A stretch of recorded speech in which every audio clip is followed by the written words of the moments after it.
fittingly, the Walleye were using a different fish analogy, saying they had to be like goldfish, short memories. 24 hours later, forget about it. And perhaps for some of the older viewers, they were thinking about what the echoes of the amplifiers ringing in their heads.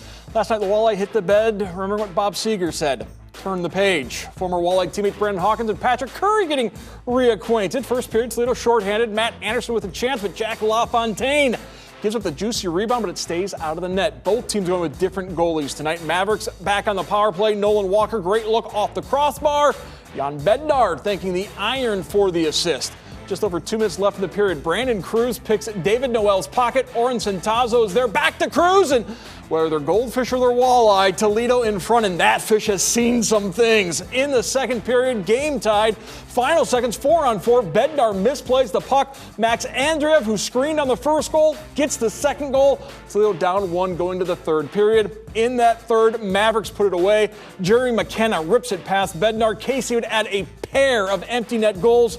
5-1 the final. Walleye now in a 2-0 hole. First time they've lost back-to-back games in more than 2 months. They need to win 4 of the next 5 or the season is over. You know, there's going to be highs and lows in the series. There's going to be highs and lows in the game.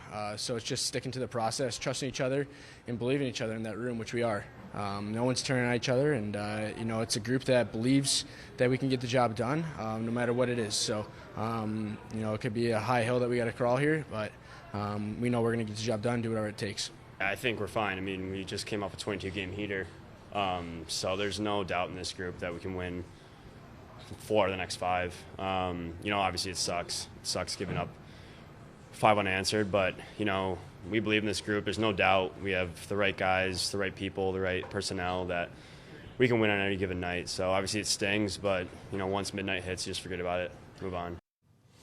Before we move on, let's bring in Matt Melzak and Kendall Linnenkugel. They had the call, and they're not focused on that 5. All right, thank you. Back out here at the Huntington Center. Kendall, boy, sometimes when you look at a game, and let's take the score apart. Just take the score aside, a 5-1 final. Let's go to what was at one point a 1-0 Toledo lead. And sometimes you run into a goaltender who just holds you in a game and just controls the game, and Jack LaFontaine did that. Absolutely. Jack LaFontaine for the Kansas City Mavericks was absolutely lights out in between the pipes tonight. Toledo nearly doubled the shots on him that Toledo took on themselves. 40-26 was the shot final. Jack LaFontaine really kept them in it. And that 5-1 score, 2 of those goals were on an empty net. Yeah, so the game was certainly a lot closer than that, but a couple of key mistakes that happened, especially the one late in the second. And it wasn't necessarily a mistake on Jan Bednar's part, but maybe more so a great read on the Kansas City side. Absolutely. Jan Bednar, he came out to do what he does best. He's a very great goaltender when it comes to playing the puck, and he did just that. He went out there, and Kansas City just saw an opportunity to try and poke check Jan Bednar, and they capitalized on that. They came around for a shot. Jan Bednar did get the first shot. He just couldn't get himself over for that rebound. Yeah, and it ended up costing Toledo. They trailed going to the third period, and they could never get it back. Kansas City, great play from McKenna, and the next thing you know, you're down 3-1, and then you end up ultimately losing this game. So they're down 2-0.